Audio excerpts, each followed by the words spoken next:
The Whistler.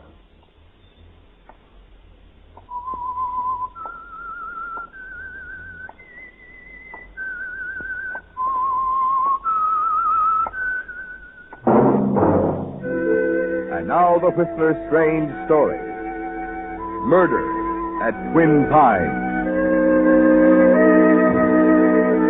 From the porch of the old gray house on the hill, Victoria Crane peered through the low morning haze that hovered over the lake, watched the boats move slowly back and forth across the water. Then her eyes swept past the tiny village of Twin Pines, nestled on the lakefront, came to rest on the figure of a man standing on the boat dock. For several minutes she watched Sheriff Tilson, saw him as he tapped the ashes from his pipe and returned it to his mouth. Then, thrusting his hands into his pockets, he started up the path toward her. Somewhat nervously, Victoria's gaze shifted to the lake again, then back to the approaching figure. Presently, she heard the door behind her close, and her sister Meg came out onto the porch. Good morning, Vic. Oh, Meg. Sleep well? Mm-hmm. Like an infant. Oh, goodness, looks like we're going to have another nice day. Yes, it does. Vic? What's going on at the lake? What are all those boats doing out there? They're dragging the lake, dear. Dragging the lake? What for? They think they'll find a body. What? A woman. Sheriff thinks she may have been murdered. Oh, how horrible. But what makes him think that? Well, night before last, several people heard shots from somewhere out on the lake. And yesterday, a rowboat was found drifting along the north shore. Is that all they have to go on? No. This morning, some boys found a woman's scarf in the reeds near the boat dock. Vic, do they have any idea who the woman is? No. You had your breakfast, dear? Yes, I've had breakfast. Meg, I've been thinking about that dress material we saw yesterday. I do believe we could get much better if we went up to San Francisco this week. Meg? What? Aren't you listening to me, Meg? Oh, I'm sorry, Vic. I was... Hello there. Oh, good morning, Sheriff. Morning, Victoria. Meg? Morning. Find the body yet, Sheriff? What? Well, you might know the news is all over the village. I heard about it 2 hours ago. Find out who the scarf belonged to? The scarf? Oh, it belonged to a young woman who was staying at the lodge. You don't mean Margot Reed, do you? Uh-huh. Know her? I know of her. You know how people talk. We don't often have strangers here in Twin Pines, and when a glamour girl like Margot Reed shows up, well... I don't suppose you know why she came here, do you? No, I don't. Meg? Yes? Any idea where your fiancé is? Oh, no, not exactly. But what do you want with Ben? Ben Driscoll's newspaper office was closed when I went down there this morning. Oh, I think he drove up to San Francisco last night on business. I see. Why do you ask? Oh, figured he might be able to give me a line on things. The Reed girl stayed pretty much to herself all the time she was here, except... Except what, Sheriff? Well, I understand she dropped around to see Ben at the newspaper office several times. Ben? She went to see Ben? Uh-huh. That's what I want to talk to him about. Maybe he has some idea what she wanted here in Twin Pines. I see. Well, I guess I better get back to this lake. Mind if I go along with you, Sheriff? No, don't mind at all. I won't be long, Vic. What? Oh, all right, Meg. See you later, Victoria. Margot went to see Ben. She went to... Oh, if I'd known. If I'd only known.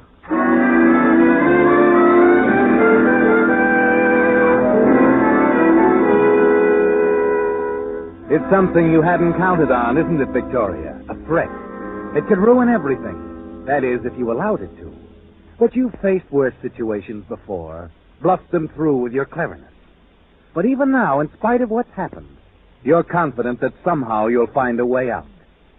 You sit there staring out over the lake and wonder how much Margot told Ben Driscoll. And if your sister's fiancé now knows the secret you once shared with Margot Reed, the secret you thought would be yours alone, after her death.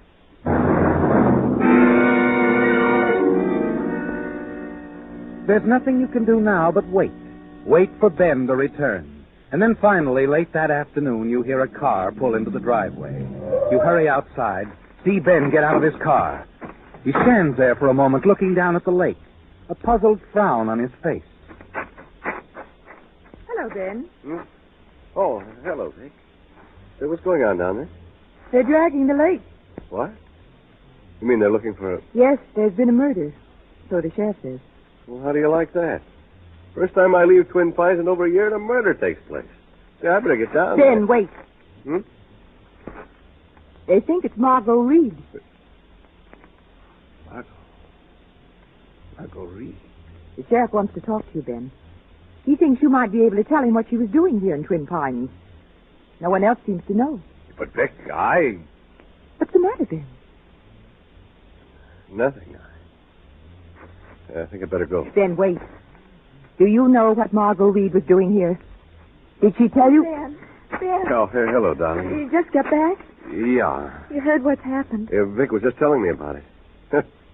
I was saying, fine newspaper man I am. Biggest story we've had around here in years, and I have to be out of town. You haven't seen the sheriff yet? No.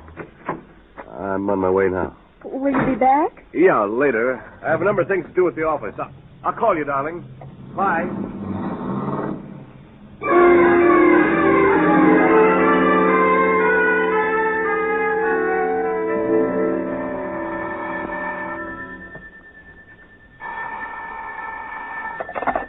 Hello? Hello.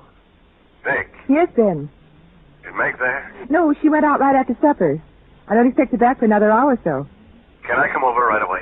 Well, of course. Did you talk to the sheriff? Yes, I'd like to see you about that, Vic. I'd like to talk to you. Alone.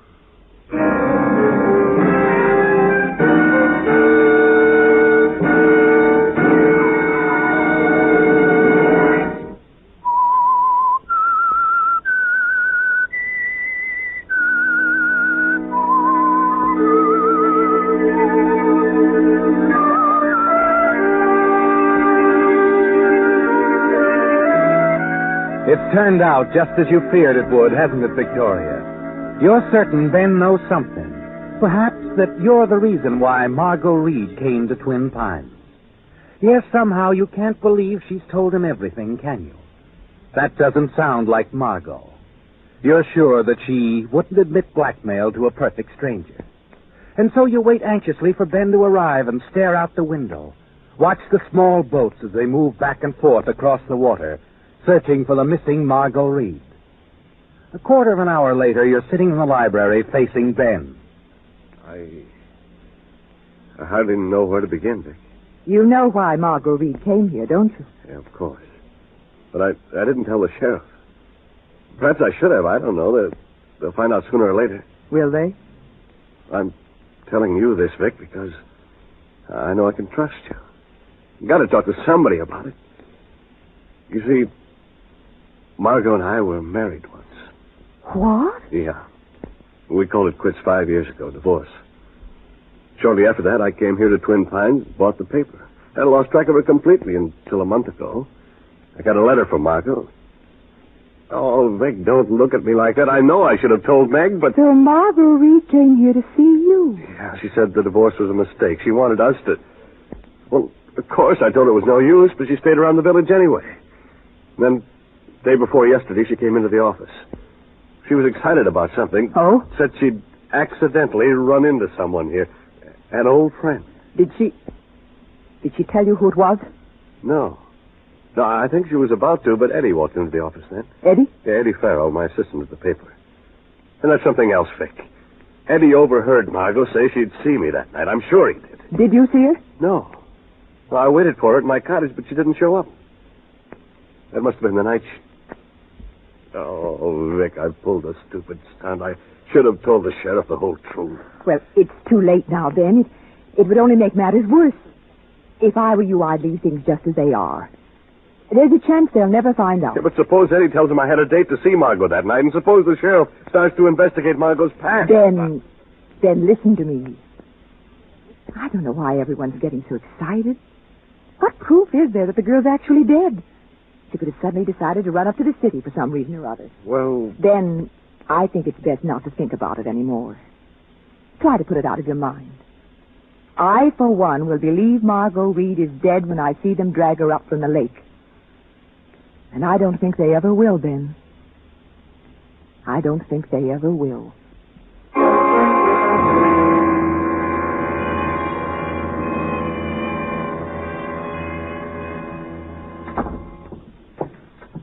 That you, Meg? Yes. Did Ben call while I was out? He stopped in for a moment. Had to dash back to the paper. Said he'd call you in the morning. Oh, I see. Oh, by the way, Meg, I think I'll drive up to San Francisco in the morning. Want to come along? No, thanks. I'd rather not. You going to see about the dress material? Yes. There's something else I have to take care of, too.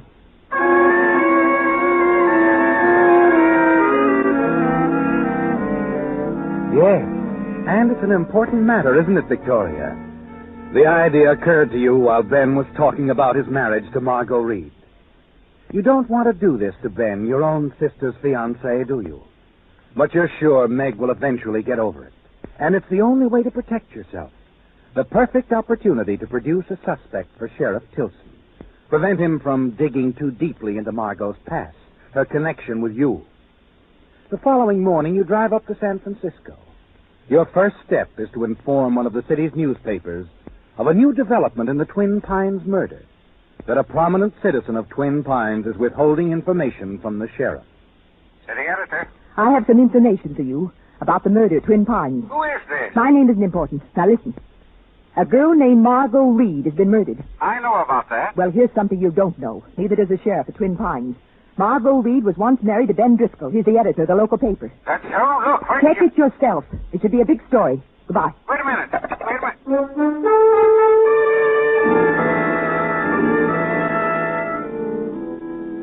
You step out of the phone booth, a smile on your lips.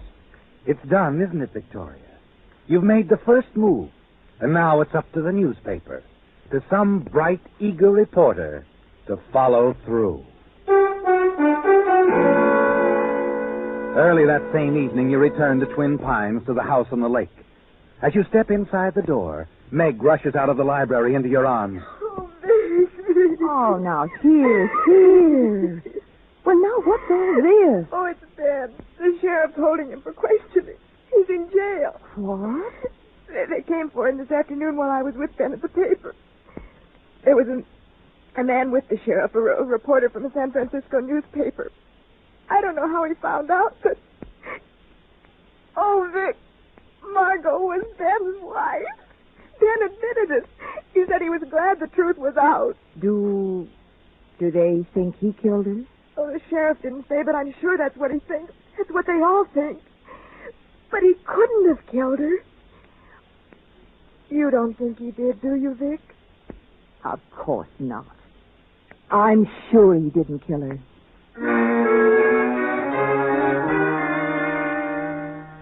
You're pleased with the way things have turned out, aren't you, Victoria? Yes. And you'll find it difficult to hold back a smile, even as you try to comfort your sister Meg. Your trip to the San Francisco newspaper paid off as you knew it would, and you congratulate yourself. But scarcely half an hour later, your joy turns to bitter disappointment and sudden fear. The doorbell rings, and as you answer it...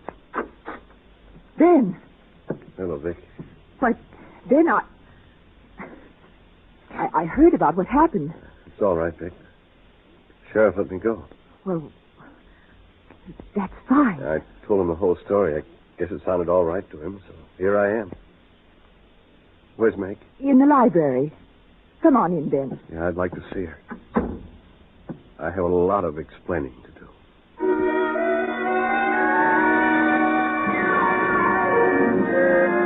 You lead Ben into the library to Meg.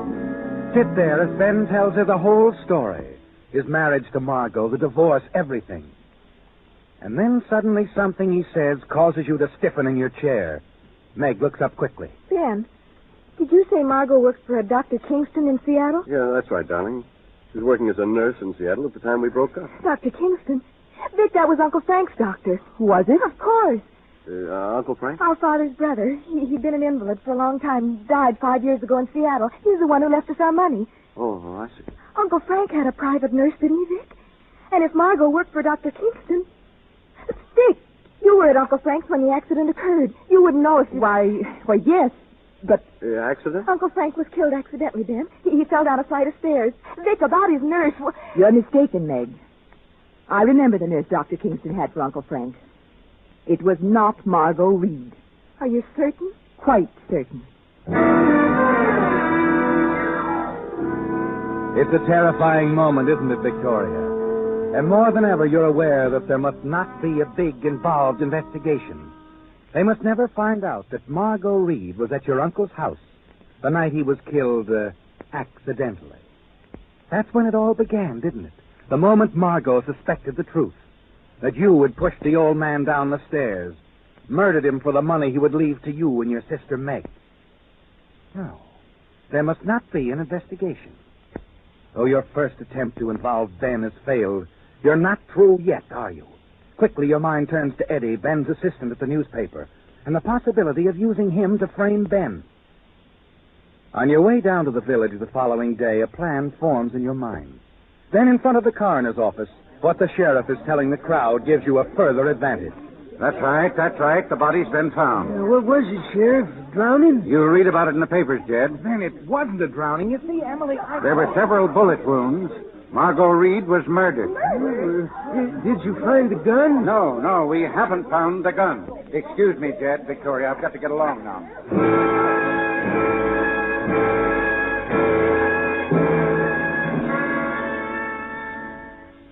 Now they know, don't they, Victoria?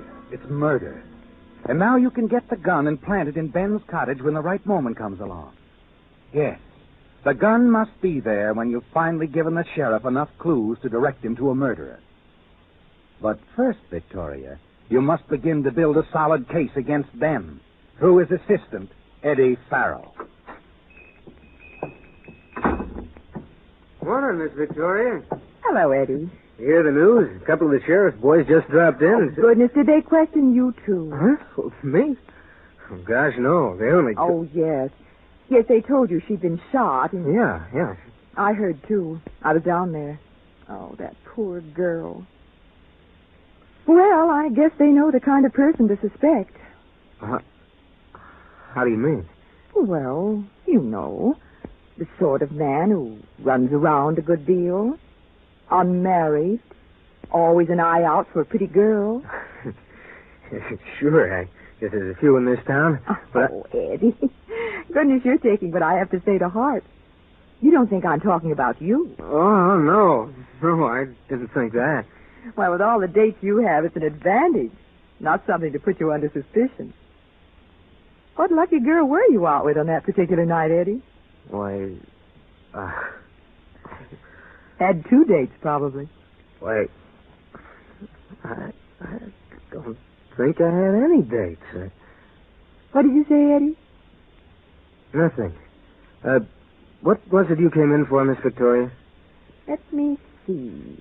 What did I come in for? Oh, yes. Yes, I wondered if you had a copy of last week's paper, Eddie. There was a dress pattern in it I wanted. That all you wanted? Yes. Yes, that's all.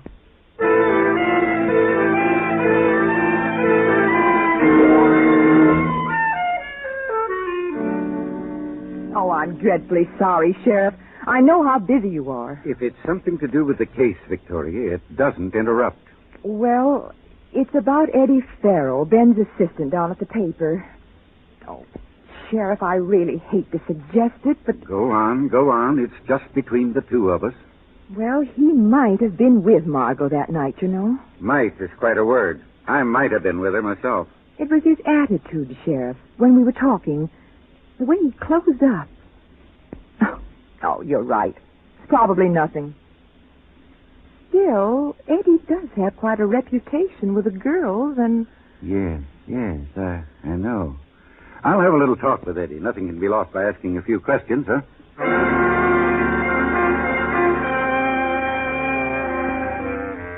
He's right, isn't he, Victoria? Nothing can be lost by asking a few questions.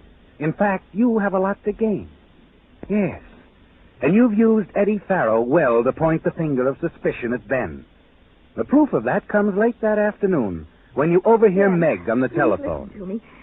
Don't come back now. You've got to stay where you are. Eddie Farrow has mixed you up in this. Yes, he told the sheriff that you had a date with Margot. Oh, I know. What? No, please, darling, no, you mustn't come back here, not right now. Yeah, all right, but please promise me you'll stay there. Yes. Yeah, I'll call again. Goodbye, darling. Meg.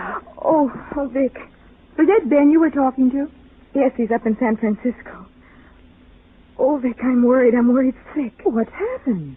The sheriff is looking for him again. More questions. What brought this on? Eddie Farrow. The sheriff dropped around to see Eddie this afternoon and... Oh, Vic, what can I do? Oh, no, dear. Meg. Yes. Meg, you love him very much, don't you? Yes. Very, very much. You must be absolutely sure of yourself. What are you... You're worried about what you'll have to say if they ever put you on the stand. I couldn't lie. But I couldn't testify against Ben. I couldn't. Well, you wouldn't have to if you were his wife. His wife? The law doesn't expect a wife to testify against her husband. Oh, Vic. Aren't you sure, Meg? Of course I'm sure. But then go to him. You love him, Meg. Go to Reno. Marry him at once. Vic. There's a bus leaving at 8 tonight. I'll start packing your things. You better call Ben. Tell him you're coming.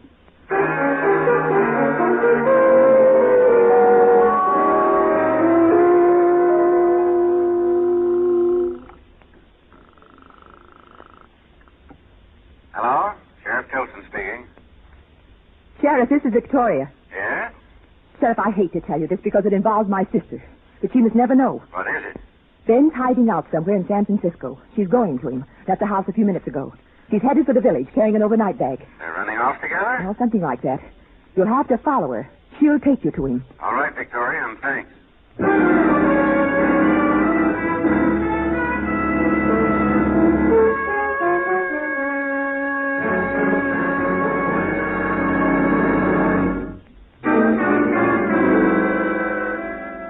As you hurry from the house, you tell yourself it's perfect, isn't it, Victoria?